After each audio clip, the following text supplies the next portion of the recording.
warahmatullahi wabarakatuh. Shalom, Om Swastiastu, Namo Buddhaya, Salam Kebajikan. Perkenalkan, nama saya Afika Ramadhani Rauf dari Poltekkes Kemenkes Manado, jurusan Farmasi kelas 1A. Di sini saya akan mengedukasi keluarga saya tentang korupsi. Jadi ada beberapa poin. Yang pertama, pengertian korupsi. Yang kedua, bentuk-bentuk korupsi. Yang ketiga, penyebab korupsi. Dan keempat, dampak korupsi. Jadi yang pertama, pengertian korupsi. Pengertian korupsi sendiri secara harfiah dalam bahasa Latin, corruption atau busuk.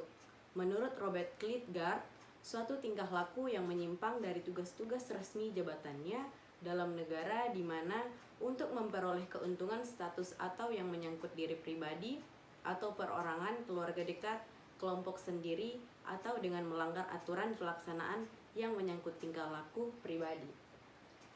Menurut yuridis, Undang-Undang Nomor 31 Tahun 1999, Undang-Undang Nomor 21 Tahun 2001 menyatakan setiap orang yang dengan sengaja dengan melakukan hukum untuk melakukan perbuatan dengan tujuan memperkaya diri sendiri atau orang lain atau suatu korporasi yang mengakibatkan kerugian keuangan negara atau perekonomian negara.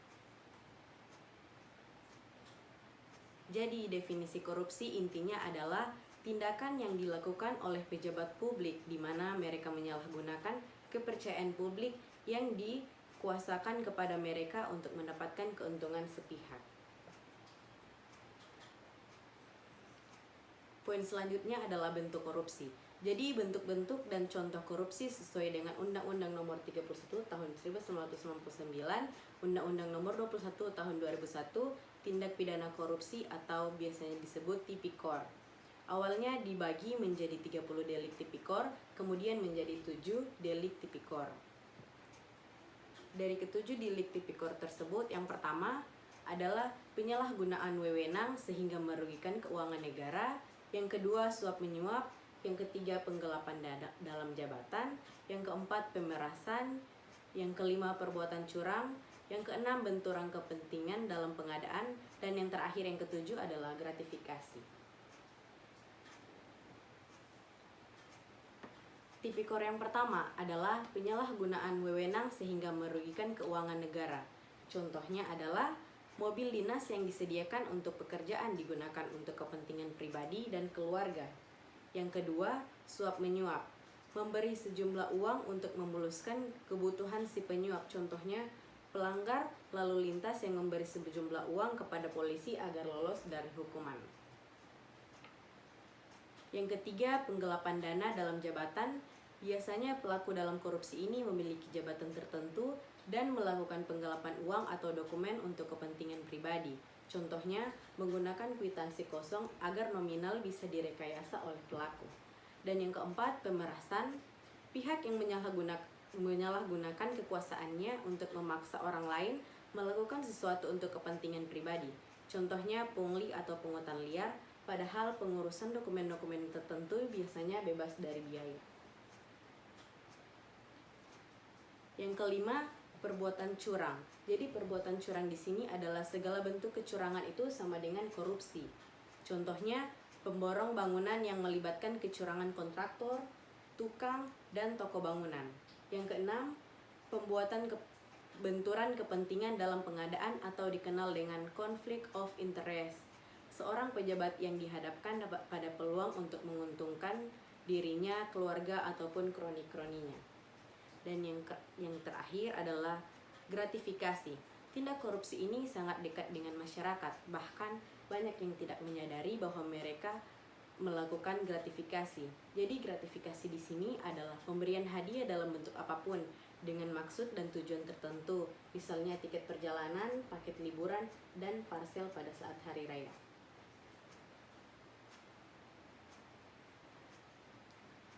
Jadi dari penjelasan ketujuh tindak pidana korupsi tadi, dapatkah Bapak menelaah apa yang menjadi penyebab korupsi? Kalau menurut Bapak yang penyebab utama korupsi semua tergantung dari pribadi masing-masing, yaitu termasuk akhlak yang rusak. Semua tergantung pada pribadi masing-masing. Jadi poin selanjutnya adalah penyebab korupsi.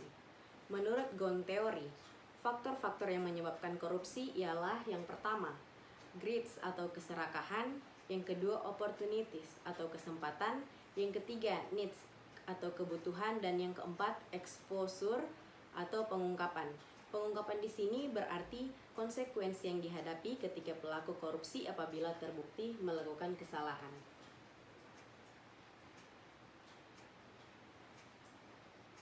Menurut pendapat lain juga menyebutkan ada 3 penyebab korupsi. Yang pertama terpaksa by needs, yang kedua memaksa by greed, dan yang ketiga dipaksa by system. Jadi itu adalah penyebab-penyebab korupsi. Poin selanjutnya adalah dampak dari korupsi. Dampak korupsi antara lain, yang pertama dampak terhadap lingkungan, salah satunya menurunkan kualitas lingkungan. Penurunan kualitas lingkungan dapat kita lihat dari banyaknya kasus illegal logging. Kasus illegal logging memberikan kerugian negara yang terjadi sampai 30 hingga 42 triliun rupiah per tahun. Yang kedua, dampak korupsi terhadap birokrasi pemerintah pada akhirnya merugikan masyarakat. Hal ini dibuktikan dengan ketidakadilan serta pemihakan yang dilakukan oleh aparat penegak hukum maupun penyedia layanan publik. Ketidakadilan dan pemihakan berimbas pada ketidakpuasan masyarakat terhadap layanan publik tersebut.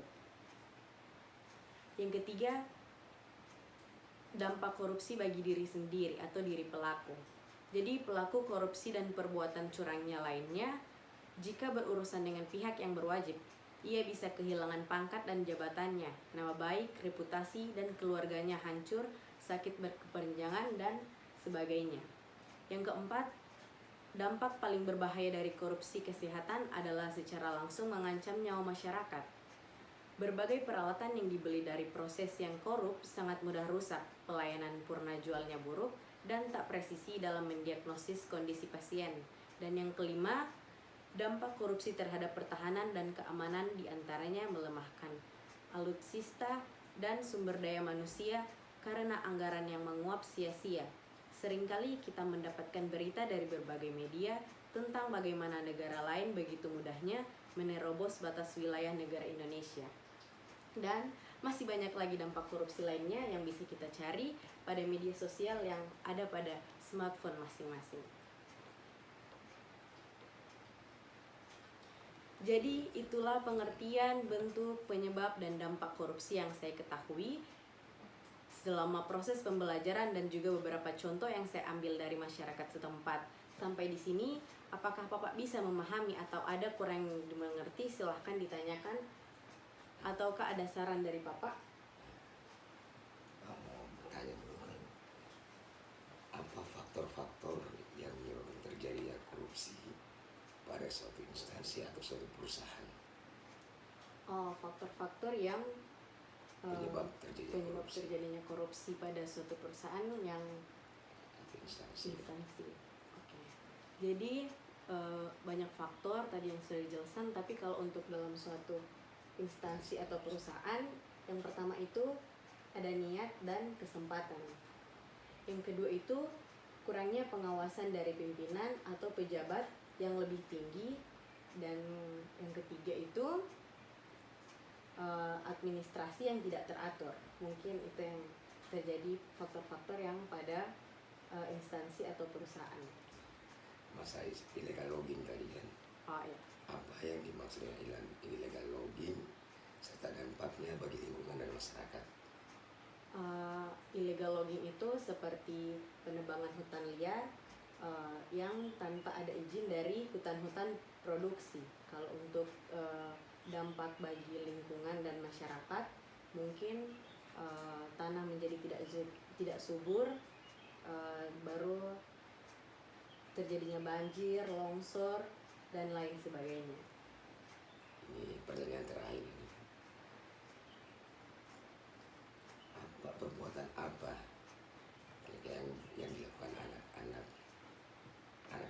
remaja sekarang saat ini yang sudah bisa dikategorikan perbuatan korupsi atau sudah menjurus ke arah korupsi, misalnya dalam kehidupan hari-hari atau di keluarganya? Kalau dalam kehidupan sehari-hari misalnya ada seorang ayah minta tolong kepada anaknya untuk membeli rokok. Jadi di sini harga rokoknya adalah 23.000, kemudian ayahnya memberikan uang seharga 50.000.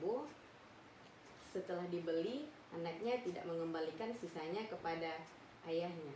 Seperti itu bisa dikategorikan dalam korupsi. Ya, oke, sudah mengerti. Oke, jadi sudah tidak ada pertanyaan. Iya, Oke. Dari penjelasan saya tadi sudah jelas. sudah jelas. Oke, itulah yang bisa saya katakan dan bisa saya edukasikan kepada keluarga saya. Semoga dengan video ini masyarakat juga dapat menghindari dan menjauhi tindak pidana korupsi. Sekian dari saya, bila ada kesalahan atau ada kekurangan mohon dimaafkan. Wabillahi taufiq wal hidayah. Wassalamualaikum warahmatullahi wabarakatuh. Shalom, Om Santi Santi Om.